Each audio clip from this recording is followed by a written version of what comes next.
Hello everyone, welcome to our chemistry channel ChemPhilic. Here we are going to discuss the various aspects of chemistry vividly.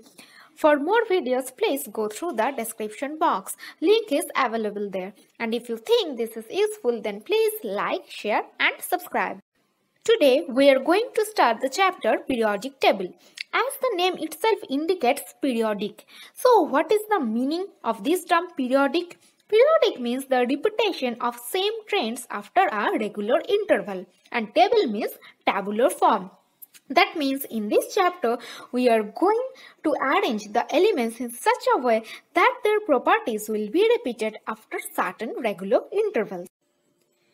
Now have a look. In the left panel, what you can observe, here the alphabets are written in a haphazard manner. But in the right panel, what you can see, here the same alphabets are arranged in a systematical order. So if the things are so scattered or so haphazard, then this is very tiring. Okay. But if we can manage them, if we can arrange them in a systematical order, then the time consumption will be less, as well as it will be less enormous. Same with the case of element. So far 118 elements are known to us and the number is continuously increasing. So if I say that for all these 118 elements, you have to remember their properties. Just think how tiring, how tedious it will be. But no, there is a way out. What is the way out? The scientists have made continuous effort and after all they have succeeded in arranging them in a proper sequential order in such a way that after regular interval their properties will be repeated. So let us start with this periodic table. So in the beginning, many attempts were made by the chemist to classify elements mostly based upon their physical properties like their density, their malleability, their ductility, but all went in vain. So later on, scientists were in search of some characteristics of an element that would never change. And William Prout, who first discovered the atomic mass of an element, never differs, and that it could form a truly scientific basis for the classification of elements. So, first we will start with Daubernier. As you can see here, the first scientist who first tried to classify the elements in a periodic order is the Daubernier. Next, Newland, after that Mendeleev, and today we follow the Henry Moseley's periodic table. So let us start with Daubernier. Triad means the arrangement of three elements or group of three elements. Okay. J.W. Daubernier was a German scientist and he first observed that certain elements displayed similar properties if they could be placed in groups of three. That means in a triad form like lithium, sodium, potassium. Another example I will give you later on. Now, the three elements of a particular triad had similar chemical properties. Okay, the three elements, triad means group of three. So, the three elements of a particular triad, they have the same chemical properties. Now, the next important or next most beautiful observation of Daubernier was like that. If we arrange the elements in order of their increasing atomic mass,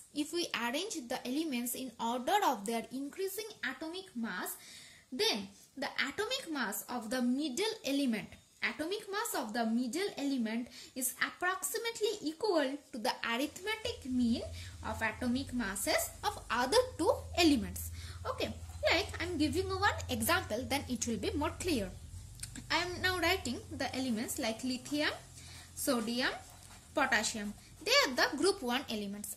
What are the atomic masses? For lithium, this is 7.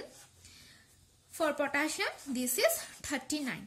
So, according to Daubernier, if the three elements are placed in a triad, so the atomic mass of the middle element, here the middle element is sodium, the atomic mass of middle element, that means sodium, must be equal to the arithmetic mean of the other two elements in the same triad. So here the other elements are lithium and potassium, so divided by 2. So the mass of lithium is 7, this is 39 for potassium by 2. So what is the answer? Answer is 23. And yes, this was found to be correct. The atomic mass of sodium is 23 only. So this was the second observation. Now I am giving you another example. Okay, like if I write, chlorine, these are halogens, bromine and iodine. Okay, so what is the atomic mass of chlorine? This is 35.5. And for iodine, what is the atomic mass? This is 127. So what should be the atomic mass of bromine as per Dobenius triad rule?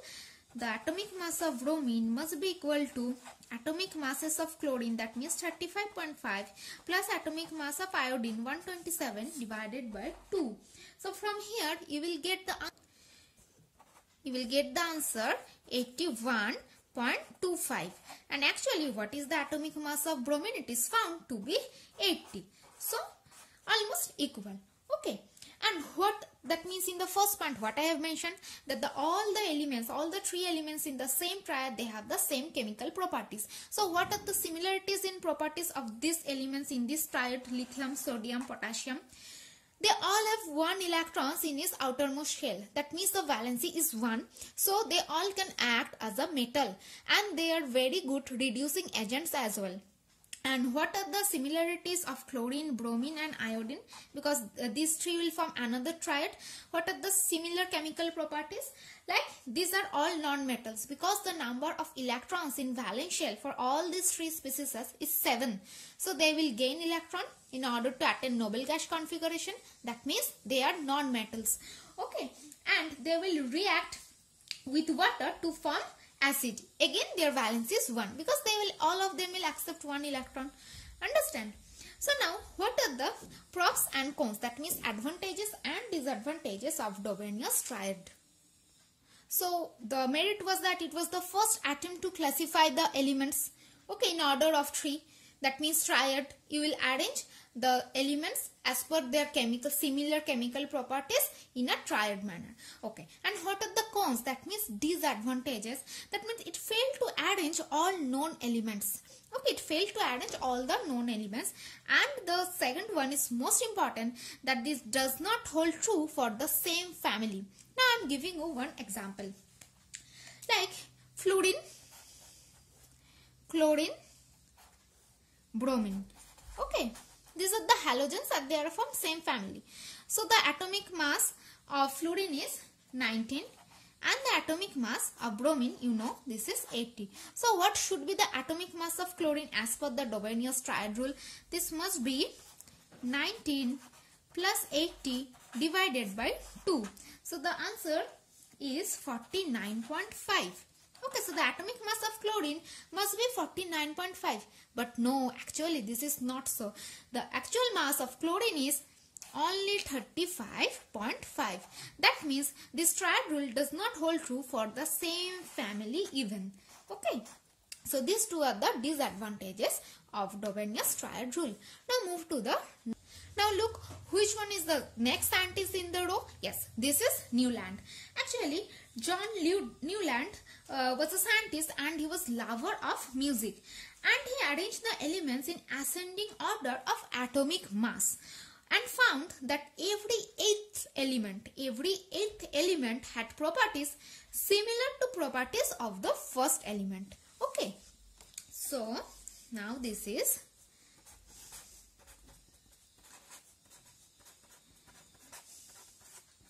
Newland's law of octave.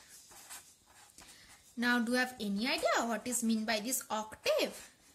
Okay, don't worry. Octave, do you know what is sargam? Like if we start with sa, then sa, re, ga, ma, pa, dha, ni. Again sa will repeat. So just count sa, re, ga, ma, pa, dha, ni. Again sa. So if we start with sa, again the sound sa will repeat after the eighth element. Okay, this is known as the octave rule. So according to Newland's law of octave, when we arrange the elements in increasing order of their atomic mass, the properties of every eighth element, okay, the properties of every eighth element will be the same to that of the first starting element. Now just have a look. Suppose these are the elements. Okay, so here sa, re, ga, ma, pa, dha, ni. These are 7. 1, 2, 3, 4, 5, 6, 7. And again after ni, sa will repeat. Okay. So let us start with any element. Okay, so let us start with hydrogen. So if hydrogen is the first element, then just count 1, 2, 3, 4, 5, 6, 7. After that, what should we get? After that, we should get fluorine. Na? So sa, re, ga, ma, pa, dha, ni. After that, we should get fluorine here. Yes, so the properties of hydrogen and fluorine is almost similar. Next, start with another any element, like if we start with lithium. Okay, next sa, re, ga, ma, pa, dha, ni. Again sa. That means every 8th element, if we start with lithium, this is our starting element, and after 8th, what we will get? We will get sodium. So the properties of every 8th element will be similar to that of the starting element. You may start it from anywhere. That pattern you will observe. Okay, and this pattern will be repeated ever. So what are the advantages or props of Newland's octave law? That this work well with lighter elements. As you can see here, these are the lighter elements like lithium, sodium, potassium, then beryllium, magnesium, calcium. Okay, up to this, that means up to calcium, this law holds true. So this law worked well with lighter elements like for lithium, sodium, potassium, like for beryllium, magnesium, calcium. Okay, and here the properties of elements are the periodic function. F means periodic function of their atomic mass, because here we are arranging the elements in order of their increasing atomic mass, and every 8th element will exhibit the similar chemical property from the starting with the starting element. Okay, so I arrange the elements in order of their increasing atomic mass, and here first ever did the periodicity of properties of elements. Periodicity means repetition after definite interval. So obviously here the interval is definite. That means you may start from any element. Suppose you are starting from boron, B. You are starting from boron. So this is our sa.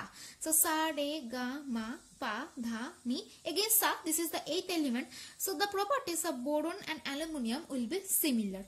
Okay, so periodicity means repetition after definite interval. Okay, fine, this is holds true here, but there are some disadvantages also. And what are the disadvantages?